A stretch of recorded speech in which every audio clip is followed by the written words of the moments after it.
with lengthy discussions about the Hungarian parties, which seems reasonable, as we're in Budapest. But we've just had a set of tour d'horizon talking about European parties and cross-national comparisons. So the fact we've got a final piece just on the United Kingdom might seem a bit of a luxury and a bit inappropriate. And if I look at the top of that slide that we still have in front of us, very kindly left by Andre, if I were an optimist, I would love to say that the Green is clearly suggesting that the UK is open for business, and that Green must mean that the United Kingdom is saying, of course people should be able to come freely from other European countries to work in the UK. I suspect that's actually not what your data is saying. Is that right? Citizens should be restricted, and the United Kingdom voters really agree that it should be restricted, whereas Romanians think it should not be restricted because they're the ones who travel. Thank you. So on that depressing note, I might suggest that we get rid of this horrible slide because it highlights all too clearly one of the problems of not just British political parties and Europe, but Britain and Europe more generally.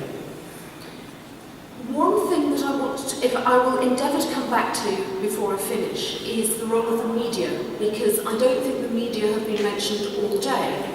We've talked about attitudes, we've talked about political parties, we've talked about the public, but in the United Kingdom, those things are very much mediated through a Eurosceptic print media in particular. Yes, set of print media in particular. But the UK is coming at the end of today, almost as an appendix to the agenda, which seems strangely fitting.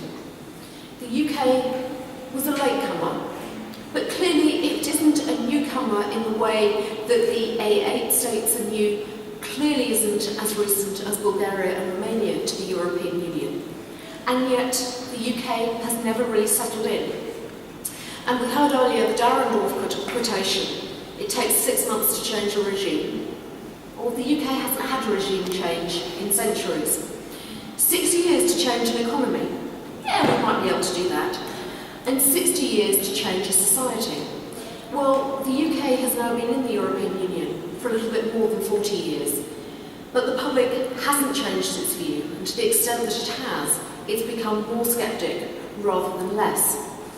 But in marked contrast, and really as a mirror image of the Polish case, what we've seen in the United Kingdom is that for many years the political parties were somewhat more pro-European than the average voter.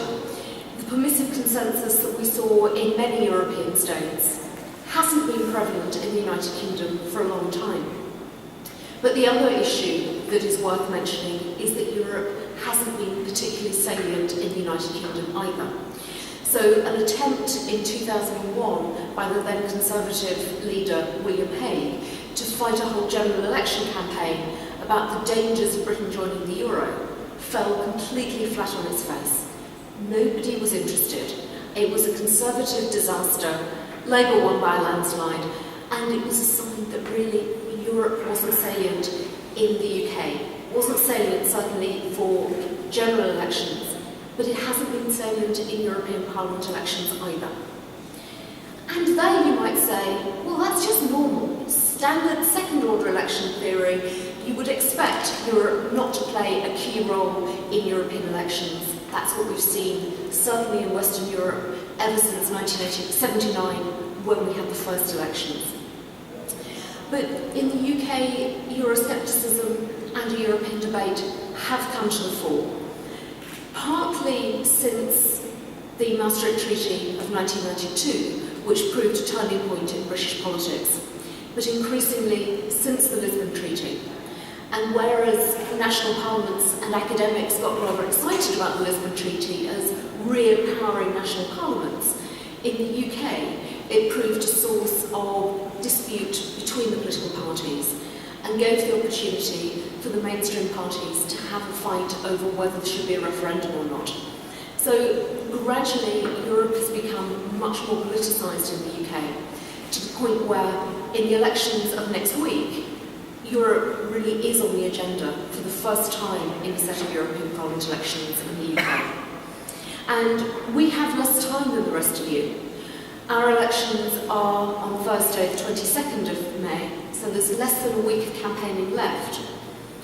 And at the moment, it's not clear where we're going to end up between the hard Eurosceptics of the UK Independence Party versus the deeply divided Conservative Party and Labour as three parties vying to win the European elections or to do the least badly.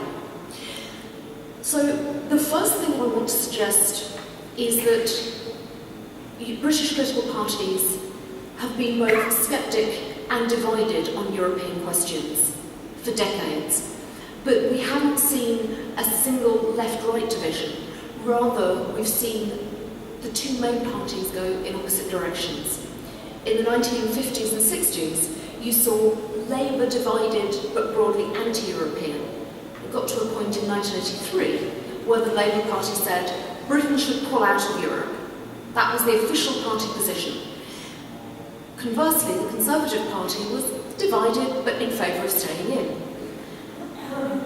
Gradually, though, the Conservative Party has become deeply divided, with some saying the UK should stay in, some saying there should be a renegotiation and if we don't get what we want, we should pull out, and others saying we should just pull out anyway. And to the right of the Conservatives, we've got the UK Independence Party saying we should pull out and we should have an immediate referendum to do so. So scepticism and division have been important in British party politics on Europe. The only party that has been consistently pro-European has been the Liberal Party and now the Liberal Democrats. And at this point, I need to declare an interest and say, apart from being an academic, I spend half my time being active in a political party, which happens to be the pro-European Liberal Democrat Party. But for years, it's been a party that said, yes, we're pro-European, but we don't want to talk about it. We don't want to campaign about it because you can't win any votes if you talk about Europe. And that really was a view that was prevalent right across the political spectrum until the UK Independence Party began to politicise Europe. So, 1994, manifesto comes out for the Liberals, talks about education, not an EU competence. The same has been true of the Labour Party. It's gradually become a pro-European party, but doesn't like talking about Europe. And we saw over the 1990s the Labour Party having official rhetoric that was pro-European, but in practice they didn't talk about Europe in the election campaigns, whether in the general election or in the European elections. And you'll probably say, well again, that's just second-order politics. People vote on domestic issues, they vote for protest parties, they're not really interested in Europe. Which is true, but it hasn't helped the public opinion in the United Kingdom, because what we've seen is pro-Europeans, originally the Conservatives, now Labour, and the Liberal Democrats, not being willing to talk about Europe. The one exception was going to be 2009. Labour and the Liberal Democrats said, we're going to campaign on European issues. And the Conservatives said, we're not going to campaign about European issues, we're going to campaign as a referendum on the Labour government. And then there was an expenses scandal. So nothing came up about the European elections at all, because it wasn't about expenses in the European Parliament, it was about expenses in Westminster National Parliament. So for the first time in 2009, there was a glimmer of hope of Europe featuring in the elections, and then it didn't.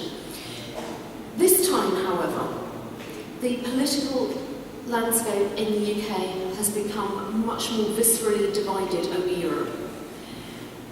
The discourse in the House of Commons is regularly on European issues, and we see deep divisions on the European question. And that's been catalysed in part by the results of the 2009 European election. Because if Labour, the Liberal Democrats and the Conservatives didn't want to talk about Europe, the UK Independence Party did. And they garnered a huge amount of support in 2009. They came second in the European Parliament elections and got a dozen seats. So the idea that people don't turn out and vote for Eurosceptic parties was disproved in 2009. And it had a major impact on the Conservative Party in particular, because it took a lot of votes from the Tories. So whereas you would expect a right-wing Eurosceptic party very often to be taking votes from the left, from white working-class unemployed people, UKIP took votes from the left, but also from the Conservatives. And the Conservatives got rather worried and said, we better tighten up the rhetoric on immigration, we better tighten up the rhetoric on Europe. And over the last 5 years, we've seen the Conservatives doing that, and we've seen an agenda that has fundamentally changed. And the mainstream has become much more willing to say free movement of people, not sure about it. If people are coming to take benefits, this is a really bad idea. There's very little evidence that anybody from Eastern Europe is really coming to the UK to take benefits, precisely because our welfare benefits aren't terribly generous anyway, and the cost of living is so high that the UK isn't nearly as attractive as the UK citizens, political parties and the media would like to make out. So, nevertheless, we've got the rhetoric of the main parties tightening up, particularly the Conservatives, but also Labour and even Liberal Democrats to some extent, being willing to adapt their rhetoric to some extent to say, we can't just let people come in and take benefits, but if you're coming to work, that's probably okay. So the agenda in the UK has shifted in part because of the political success of UKIP in 2009. What we have now is a deeply divided electorate, deeply divided political parties, and media that are deeply Eurosceptic. And the discourse in the media has become predominantly anti-European, in part because the media ownership is very much not owned by British or European magnates, but by North Americans, run by Canadians and others who have no interest in supporting the European project. So we've seen the agenda change. We've finally seen the pro-European Liberal Democrats stand up to be counted. So all the literature for the Liberal Democrats for the 2014 European elections is, we are the party of in Europe, in jobs, in government, one might say. And the fact that the Lib Dems are in government meant that the Deputy Prime Minister could stand up and debate Nigel Farage, the leader of the UK Independence Party. And the idea was supposed to be to remind people that the Lib Dems are pro-European. There was a bit of politicking because that was intended to enhance the Lib Dem position for the European Parliament elections this year, but also to create blue water between the Liberal Democrats as the party, clear pro-European party, UKIP as the clear anti-European party, and an agenda that said neither the Conservatives nor Labour are really willing to give you a clear choice. Labour has remained very quiet on Europe. It's difficult to know what its position is, except, as Robert said, they're not very keen on Martin Schulz. But the Conservatives have got an agenda, which is to say we want reform, renegotiation and a referendum. And that triptych is quite effective. They're persuading many people who would be natural Liberal Democrats that actually the EU isn't perfect, it needs reforming. Somehow they've persuaded people that renegotiation is possible, and they have promised a referendum in 2017. So, very briefly, because I think I'm probably going to get a yellow card in a moment, we are in a situation in the UK where we have a clear Europhobic, Eurosceptic party, a clear party of but a party that has been diminished by being in government.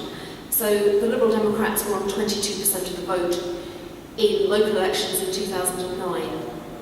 We're hovering around double digits now, sometimes on 9%, up to 13% a couple of days ago, but really far behind Labour, the Conservatives and UKIP, who are all vying for first place. If UKIP get first place, then we can all say, as the three mainstream parties, well, that's what you'd expect in European elections. Small, anti-European protest parties do well, which is true. On the other hand, the chances of UKIP coming first are, I think, we about the fact that a lot of the people who say they support UKIP are people who traditionally don't vote. And the idea that they'll suddenly turn out to vote for UKIP, I think, is a bit misguided. Which means it's a toss-up between the Conservatives and Labour. You wouldn't really expect a governing party to win the polls in European elections. Precisely, like counter-cyclical, you wouldn't really expect the largest governing party to come first. So maybe Labour will come first. But none of the main parties are really likely to win these elections. And the key thing, I've made it very domestic, precisely because the European Parliament elections in the UK are domestic. The Conservatives are part of the EPP. Juncker is not their candidate to be Commission President. The Labour Party are in the PES. As Robert said, they didn't want Martin Schulz as the candidate for the presidency, and they didn't want him to come and campaign in the UK because he might frighten the horses, so to speak. And the Liberal Democrats are members of ALDE, but we didn't, or at least the party leadership, didn't want Guy Verhofstadt as the Commission candidate either. And we're also very keen that Verhofstadt shouldn't come and campaign in the UK. Why? And it seems absolutely contradictory to say the Liberal Democrats are a party in, but they don't want a campaign on European issues to the point of having Verhofstadt travelling around the UK.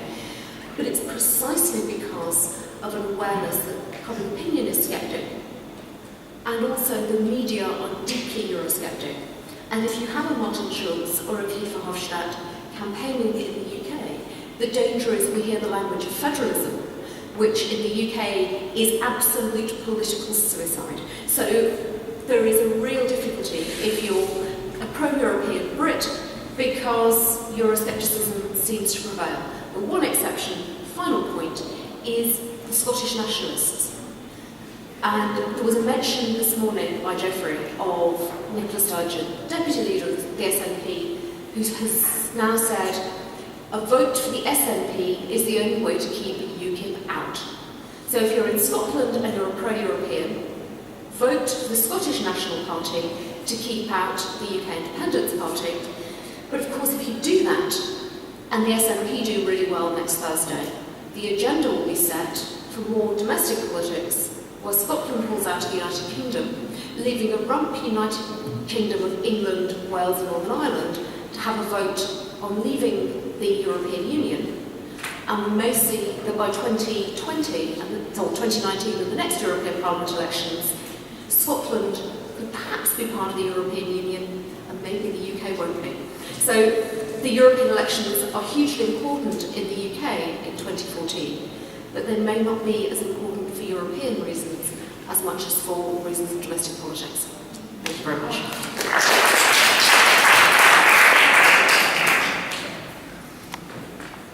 Thank you very much. I just want to comment on what you have said on the Eurosceptic position of the British media. After the Hungarian elections, an article was published in the Daily Telegraph, which said that look at the Hungarian election results, an anti-democratic government has gained 2/3 again, and there is an extremely strong anti-Semitic far right. So you have one more reason to step out of the EU.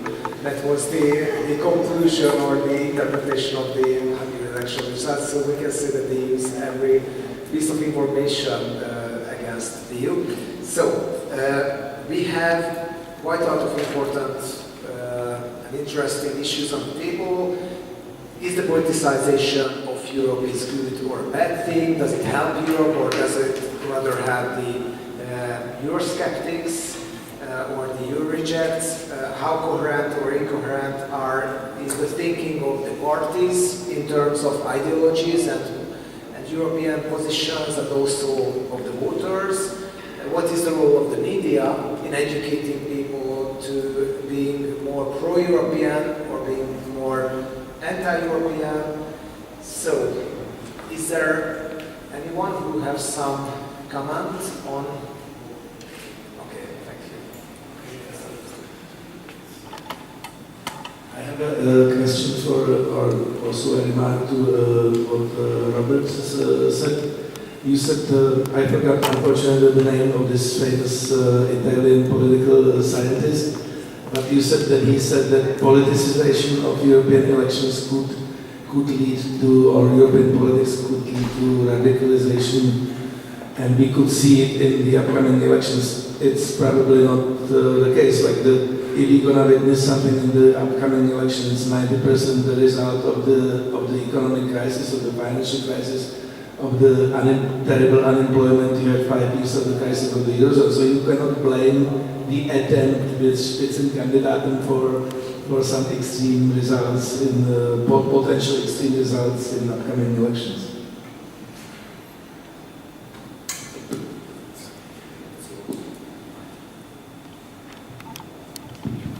Well, actually, what Stefano Bartolini had said was that if public opinion is mobilized on EU issues, and if you're attaching the economic crisis and connecting that with the EU, he said is you can't predict what the attitudes and the party political positions could be. Whereas Simon thought that politicizing in a left-right way in the EU would be good because it would increase turnout. Stefano basically said, but we don't know what that mobilization will produce. It could produce anti-EU. Simon thought it would be pro-EU, but on a left-right basis. And Stefano simply said that we don't know what it might be. So once you awaken what we call the sleeping giant of public opinion, it's hard to predict where those positions on the EU might be. And I think we have the intersection of the economic crisis, and that has attached the image of the EU to austerity, essentially, and that's where we've gotten some of the fuel for the intention to vote for anti-EU parties, both on the radical left and the radical right. Yeah, but this is just a really baby step attempt of politicization, and only like few people like ourselves in here are aware of such Spitzenkandidaten, and in Czech Republic not even journalists are writing about it. But people who are going to go to the elections, they have no idea what are we talking about. I'm not it's saying a really first baby step, and it's not going to be reflected. No, I'm not saying that the Commission President issue is mobilizing public opinion, because you're right. I mean, 99.99% of the citizens of the EU probably don't know that this is happening. It's rather the European Parliament elections are an opportunity to vent frustration to the EU, which they connect to austerity policies and other issues that have accumulated over the years. And I think that's what Bartolini was saying. That's the politicization that, as some person said in the previous panel, that we now have Europe in European Parliament elections instead of being simply referendums on national governments. The EU, in an unstructured way perhaps, has now infiltrated the voting intentions of citizens, and that's the politicization. So it hasn't been, you might say, an organized way of introducing EU politics in European elections that Simon Hicks might have proposed. Rather, it's been messier, and that's what I think Bartolini was getting at, that once you have mobilized public opinion on EU issues, it's hard to predict whom they're going to vote for in terms of parties. Yeah, there's Spitzenkandidaten in the EU. Can I interject one thing? I don't know why in the context of Europe we think it's good to have a system debate, and in the context of Egypt, for example, we call it a revolutionary crisis. I think the moment you mobilize and you campaign on the existence of the system itself, it's a crisis or a revolution or whatever you call it, it is problematic immediately. When you talk about EU issues like, for example, how we're going to solve the crisis, or are we going to either austerity, or are we going to actually invest? Are we going to let countries borrow more or enlarge their deficit? That's left-right competition. So if Simon Hicks thinks that would be mobilizing without endangering the system, but But when you talk about the existence of the EU itself and its legitimacy and what its function, you're basically in a crisis. And I think that's also where we're in. We are in a crisis because the crisis has been connected to the existence of the EU. And whether the existence of the EU actually deepens the crisis. And then the ones that want more Europe use the crisis to have more Europe, for example in the financial sphere, whereas the majority of most people do not want to go deeper. So that deepens the crisis, a systemic crisis. And I don't see how anybody could argue that it's a good idea to have a debate about the system itself. That's a crisis.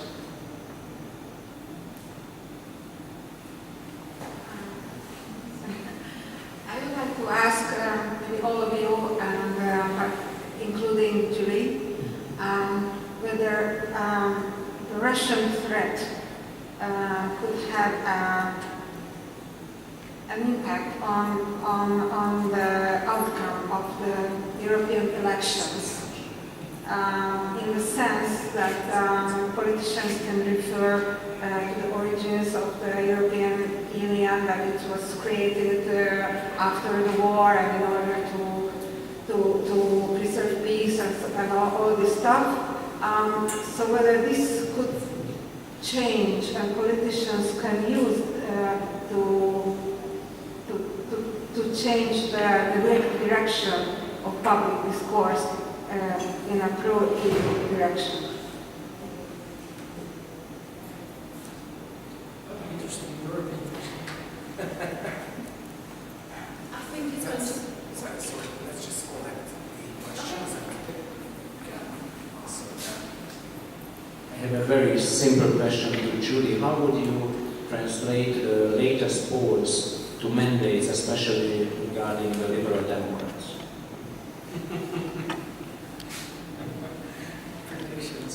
And one more simple question. What happened to the, you call it the Eurosceptic traditional press? Is it still as Eurosceptic? Has it changed one way or another? Sorry, Eurosceptic?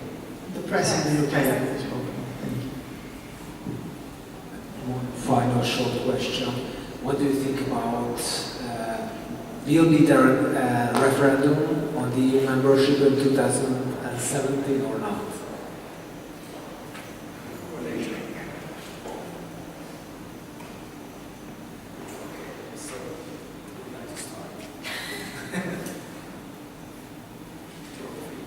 I think I now have 3 questions. I'd like to chip in a response to the...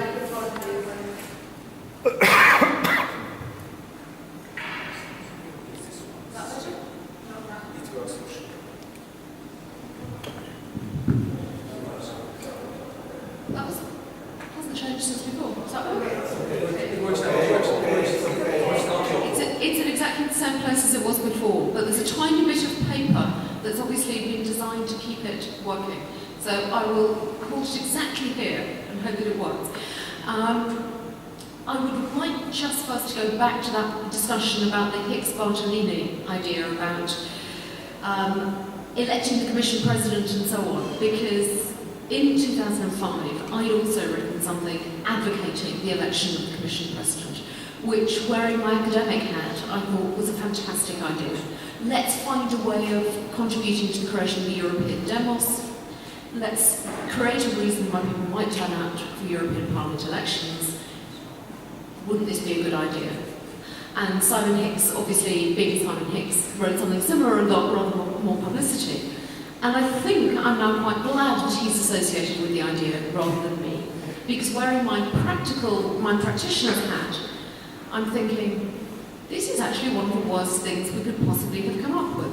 Precisely because if you've got a Eurosceptic public and then you start having lead candidates who are very pro-European and put forward a particular agenda, it can be very difficult to try and bring people over to that.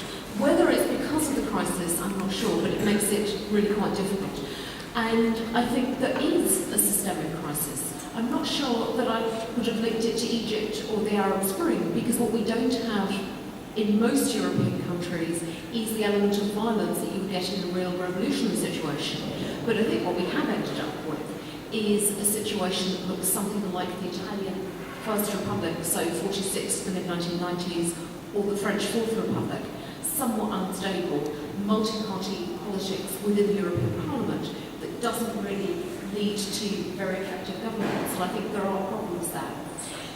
In the UK, if I get Ishtvan's question right, then if you mean how the poll's going to translate into the number of seats we have, if we are down, if the Liberal Democrats are down below 10%, the chances are we will not get a single seat in the European Parliament next week. It will obviously depend a bit region by region, and the sort of polling that I understood that was more detailed leads to about 3 seats compared with 12 in the outgoing Parliament, so not ideal.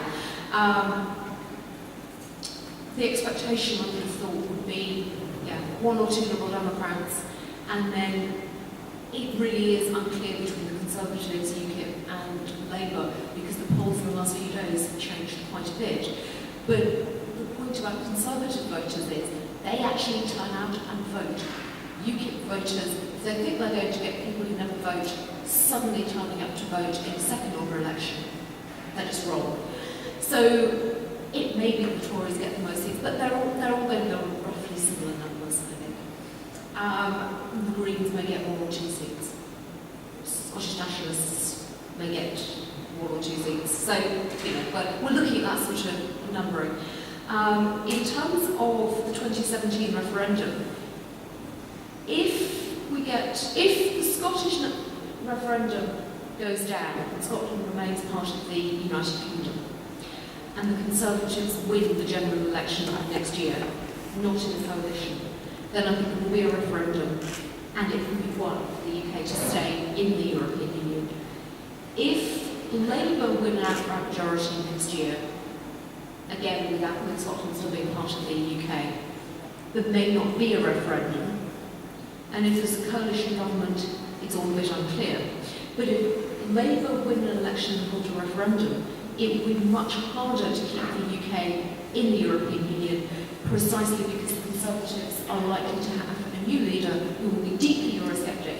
They will campaign to pull out, Labour will be divided, because although they're officially pro-European, they're still somewhat divided internally, and you'll have a new campaigning to pull out. So I think there is a general view from observers from the Conservative, Lib Dem and Labour parties that if you wanted to stay in and there is a referendum, you need to vote Conservative next year.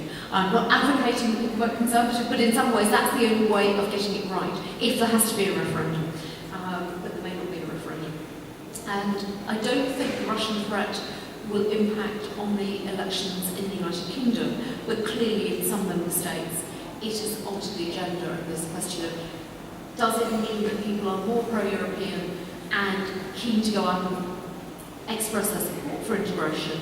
Or are the polls, for example, going to say, actually, we're really disappointed because the EU's response to Crimea and to eastern Ukraine has frankly been pathetic. And if I were Polish, I think that's how I'd be feeling. On the Russian issue, it would, maybe naively, I would think it would be more of an, if it were an issue, it would be more for East European countries because of past relations with the old Soviet Union. But also, the other thing is that they're members of NATO.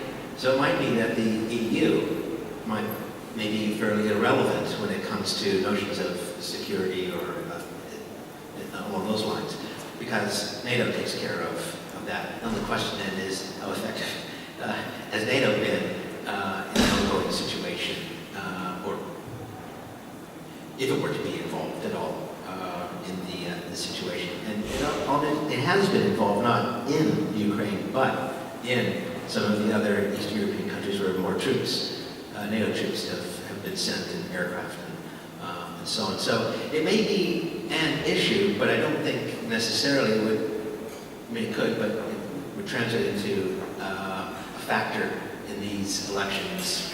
Again, will be over by the end of next week. on the 2017 referendum, if it were to be held in the UK, Julie prefaced her remarks in each of the scenarios with if Scotland stays in, that the yes for independence loses. Well, if the yes wins, then I think it makes it very, very difficult for Labour for quite some time to win an election in the rump UK, that is essentially England and Wales, without a new constitutional settlement regarding the electoral laws. So in that respect, it would, it's this September is the Scottish referendum. So if that does go to the yes, then it may almost guarantee that the Conservatives would win the election next year, and that would keep David Cameron in party leadership. He's now pretty much dug himself in such a deep hole that he has to have that referendum. Because he gets kicked out because he's lost Scotland to the United Kingdom. Yeah, there would be soon after, or maybe within weeks of the Scottish referendum, the Conservative Party conference. So if Scotland has gone, it would be very embarrassing for him. Yeah, you're right, he might decide that he has some other calling in life other than being Prime Minister. But anyway, that's the two-parter there. It's how the Scots decide in that referendum. That has an impact on Labour. And even if Labour were to, Scots stay in, Labour does win, then I think Julie is right. It does put the Labour Party now, even though they haven't promised an in-out referendum in 2017, they have promised a referendum at the point at which there's substantial need for treaty change. Now, there would then presumably be debate in 2017 about the incorporation of the fiscal compact into the treaties, which is supposed to be done by January 2018. Now, how the Labour government would finesse that without a referendum is up to the spin doctors in the party. I don't think I have much to contribute, only that we've actually asked this question. We asked this question in our survey, so we will know what people think about it, and later we can estimate the public opinion on whether Europe should act. But I think what is clear, and what is shown in the Ukrainian crisis, is the weakness of Europe. I think the economic weakness has been shown in terms of handling the economic crisis. I think Europe is still in the crisis, it's a fiscal crisis. The introduction of the euro has taken out of the hands of governments a lot of the macroeconomic policies in order to solve crisis. They're basically tied, with their hands behind their back, trying to solve an economic crisis. And these people, these governments that are unable to solve the economic crisis, could at least still argue, yeah, but Europe is good because it's safety and it's security. I think after the Ukraine crisis, it's clearly that we can't protect some people from aggression of states at our doorstep. So I think if I was a Eurosceptic, I could hit all the pro-Europeans now with their clear incapability of solving the economic crisis, and also clearly not protecting people who are facing an aggressor taking over their country. So why do we have Europe exactly? To quote some people in my country.